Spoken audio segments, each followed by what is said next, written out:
কুরবানি এখন আমরা কম্পিটিশন করে নিয়েছি, তবে এই কুরবানিটা আসলে কি সেটা ঘটনামূলক গজল আপনাদেরকে পরে শোনানো হবে। তার আগে ঈদের একটা কালাম শোনাই, কবি ছন্দের মাধ্যমে লিখে শুনবেন।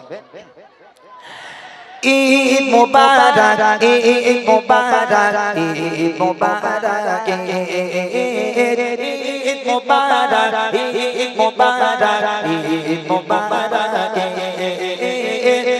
ঈদ মুবারক ঈদ মুবারক ঈদ মুবারক হালাল পশু কুরবানি দাও আল্লাহ তাআলার নামে, খুশি হবে আত্মত্যাগে নয়তো বেশি দামে।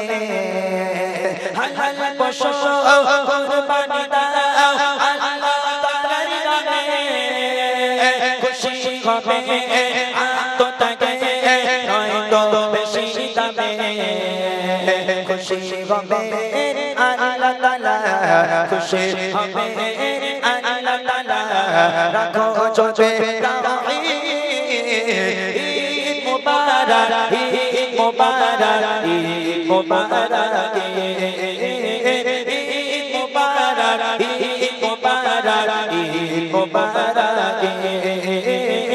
ঈদ মুবারক ঈদ মুবারক ঈদ মুবারক।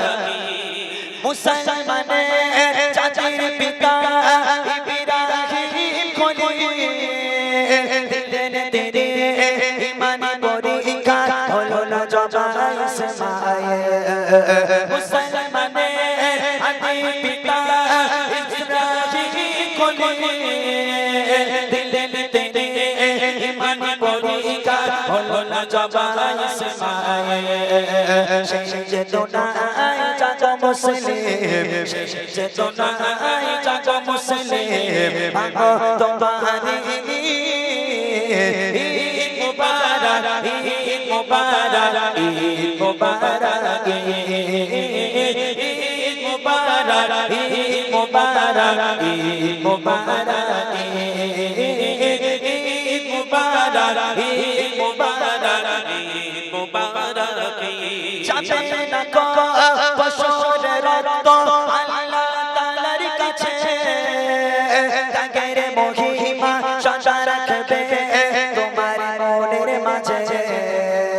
যাবে না কো পশুর রক্ত আল্লাহ তাআলার কাছে, ত্যাগের মহিমা সদা রাখবে তোমার মনের মাঝে। প্রিয় নবীজির কর সুন্নাহ, প্রিয় নবীজির কর সুন্নাহ, ঈমান আমলের ঈদ মুবারক ঈদ মুবারক ঈদ মুবারক ঈদ মুবারক ঈদ মুবারক ঈদ মুবারক ঈদ মুবারক ঈদ মুবারক।